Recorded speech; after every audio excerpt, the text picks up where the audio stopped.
नमस्कार मित्रांनो, स्वागत आहे चावडी चर्चामध्ये।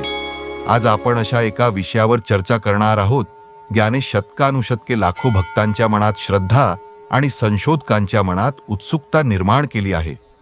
चला जाणून घेऊया। महाराष्ट्राच्या पवित्र भूमीवर इंद्रायणीच्या तीरावर एक असे स्थान आहे जिथे काळ जणू थांबून गेला आहे। 700हून अधिक वर्षे उलटली, पण आजही लाखो वारकरी एकाच श्रद्धेने आळंदीकडे नतमस्तक होतात। त्यांचा विश्वास आहे, ज्ञानेश्वर माऊलींनी मृत्यू स्वीकारला नाही, त्यांनी संजीवन समाधी घेतली आणि ते आजही चैतन्य स्वरूपात येथे विराजमान आहेत। पण हा केवळ श्रद्धेचा विषय आहे का, की इतिहास, योगशास्त्र आणि संत परंपरेत अशा काही गोष्टी नोंदल्या गेल्या आहेत ज्या या विश्वासाला अधिक गूढ बनवतात? चला जाणून घेऊया आळंदीतील संजीवन समाधीचं रहस्य। 700हून अधिक वर्षे झाली, पण आजही लाखो वारकरी एकच विश्वास बाळगतात, ज्ञानेश्वर माऊली संजीवन समाधीत आहेत, ते आजही जिवंत आहेत। पण हा केवळ श्रद्धेचा विषय आहे का, की यामागे काही ऐतिहासिक आणि आध्यात्मिक सत्य दडलं आहे?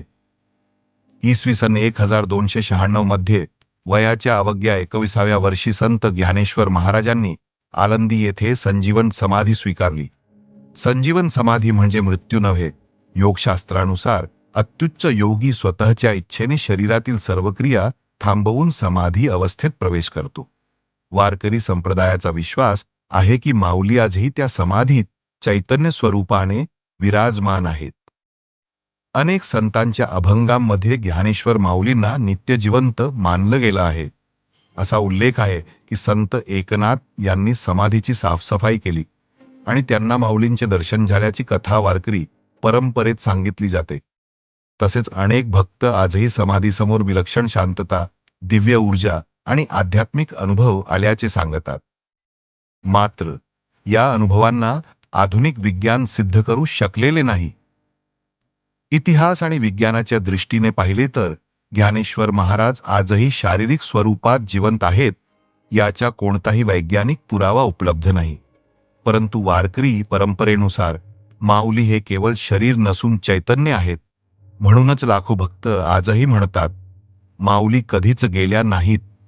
श्रद्धा आणि विज्ञान यांची उत्तरे वेगवेगळी असू शकतात, पण एक सत्य मात्र निर्विवाद आहे, माऊलींचे विचार, ज्ञानेश्वरी आणि भक्तीचा संदेश आजही लाखो लोकांच्या जीवनात जिवंत आहे।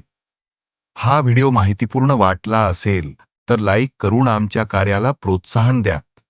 चावडी चर्चा यूट्यूब चॅनलला सबस्क्राईब करा आणि बेल आयकॉन दाबा, जेणेकरून आमचे आगामी इतिहास, अध्यात्म आणि प्रेरणादायी माहितीपट तुम्हाला सर्वप्रथम पाहायला मिळतील। धन्यवाद। जय ज्ञानेश्वर माऊली। वीडियोस बनाने हैं फिल्मोरा है ना।